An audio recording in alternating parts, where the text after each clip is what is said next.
Hi, Eric Foley with part 7 of our series on databases and transformational giving. We've come to the point now where we've seen that we're going to, having gathered data on our champions, take the next step of discerning whether they're at a participation, engagement, or ownership level. And we're going to challenge them to take the next step in the process that moves them along to full maturity. Now you may be thinking though, in our example we talked about how we could segment our list, because in the database now we either got flags or X's or something that's going to allow us to do a select that allows us to pull up, for example, all the people who have never hosted missionaries in their home. And I started to write in, kind of orally for us here what a letter would sound like. And I know one of the thoughts that I would have if I were you is to say, well, Foley, but my problem is I can typically get people to volunteer, but where I struggle is really getting them to give money. Does this strategy mean that I'm not asking for money anymore? Anything but. In fact, by taking this strategy, you're going to be regularly talking about giving with your champions.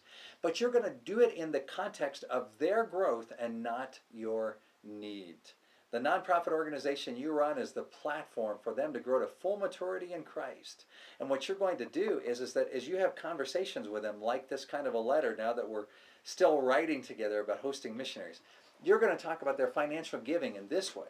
You're going to say, so I want to challenge you to consider hosting this missionary from Ghana, but when they're in your home, I want to make a second challenge to you. I want to challenge you to hear what they're doing in their ministry and pray about whether God is asking you to get involved by making a gift to this missionary. Because what we found is another great way to grow to full maturity in Christ is by giving to a missionary that you're not related to.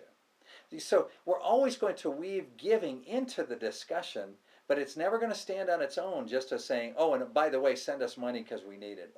And oh, by the way, send us money because we're going out of business.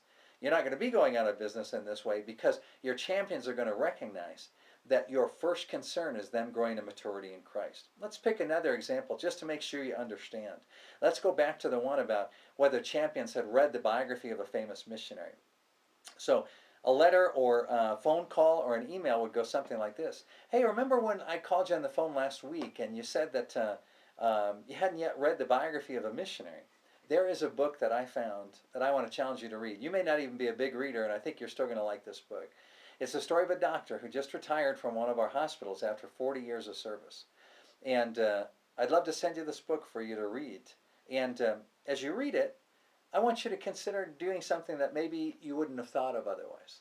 I want you to read the book and pray about whether God may be inviting you to get involved with continuing the work that this missionary started that he's now retired from.